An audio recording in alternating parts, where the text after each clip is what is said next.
রাষ্ট্রের সম্মানিত নাগরিক, রাষ্ট্রের মালিক আপনারা। আপনাদের কাছে কৃতজ্ঞতা এবং আপনাদের ধন্যবাদ জানাচ্ছি যে এই বেশ রাত হয়েছে, তারপর আপনারা স্বতঃস্ফূর্তভাবে এই মত বিনিময়ে সবাই উপস্থিত থেকে এটাকে সার্থক করছেন, আগামী দিনে করণীয় নির্ধারণ করছেন, রাজনীতিবিদদের কি করণীয় কি বর্জনীয় সেটা বাতলে দিচ্ছেন, শুদ্ধ করে দিচ্ছেন আপনারা। কারণ এই রাষ্ট্রটা আপনাদের, এই অধিকার আপনাদের।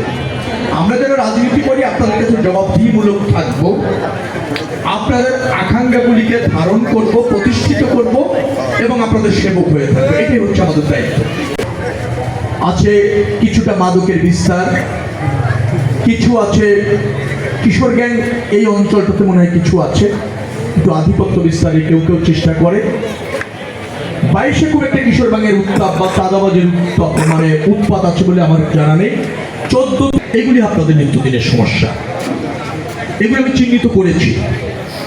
গ্যাস পাবেন জন্য তিতাসে আমি কয়েকবার গিয়েছি, তারা বলছে নির্বাচিত সরকার আসলে কিছু প্রকল্প নিতে হবে, কিছু অর্থ বরাদ্দ করতে হবে, করলেই কিছুটা মেরামত, কিছুটা রিপ্লেসমেন্ট, কিছুটা প্রসারিত করেই অবাধে গ্যাসটা আপনারা বাসা বাড়িতে বিনা বাধায় পাবেন, নিয়মিতভাবে পাবেন।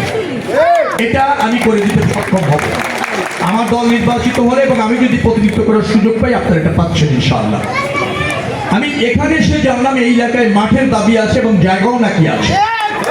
যদি জায়গা থাকে আমাকে এনশিওর করেছে আসি, তাহলে এখানে একটা মাঠ মানসম্মতভাবে সবার জন্য নিয়মিতভাবে ব্যবহার করার উপযোগী করে তৈরি করে দেওয়া হবে। বাকি সমস্যা নিয়ে এত রাত্রে বিস্তারিত যাচ্ছি না। আমি এতটুকু বুঝি, এতটুকু আমার দাবি আপনাদের প্রতি, যে আমি যেহেতু আপনাদের প্রতিবেশী, এই এলাকায় 35 বছর বসবাস করি, 33 বছর রাজনীতি করি। আপনার সমস্যা আমার সমস্যা, কারণ ওই একই সমস্যা আমিও জর্জরিত। নাগরিক সুবিধা থেকে আপনি বঞ্চিত হচ্ছেন, আমিও বঞ্চিত হচ্ছি। যার ফলে এই সমস্যাগুলি সমাধান করা আমার দায়িত্বের অংশ, নিজের প্রয়োজন এবং আপনাদের প্রয়োজন। আর আমি যেগুলি চিহ্নিত করেছি, সমাধানের উপায়টাও নির্দিষ্ট করেছি। দরকার একটা সরকার, এবং বিএনপি সরকার যদি গঠিত হয় আপনাদের রায়ের ভিত্তিতে, ভোটের ভিত্তিতে, ডেফিনেটলি অগ্রাধিকার ভিত্তিতে দ্রুততম সময়ের মধ্যে সমস্যার সমাধান হবে। দ্রুততম সময় কথা খুব বাড়াতে চাচ্ছি না। এখানে অনেকে আছেন যাদের সাথে বারবার আমার কথা হয়েছে, পুরো বিশেষ দাবি কি এখানে আছেন না? আচ্ছা, যেহেতু রাজনৈতিক প্রভাবে এখানে কেউ আধিপত্য বিস্তার করে না, যেহেতু আপনাদের অবৈধ সুবিধা সম্ভবত দিতে হয় না, আপনাদের কাছে অনৈতিকভাবে কেউ কিছু দাবি করে আদায় করতে বাধ্য করে না, অতএব আপনারা আমার মনে হয় শান্তিতে আছেন। আর যদি করে আমাকে অবগত করবেন, আমাদের দলের নেতাদের অবগত করবেন, আমার বিশ্বাস এই সমস্যার সমাধান আমরা তাৎক্ষণিকভাবে দিতে পারবো।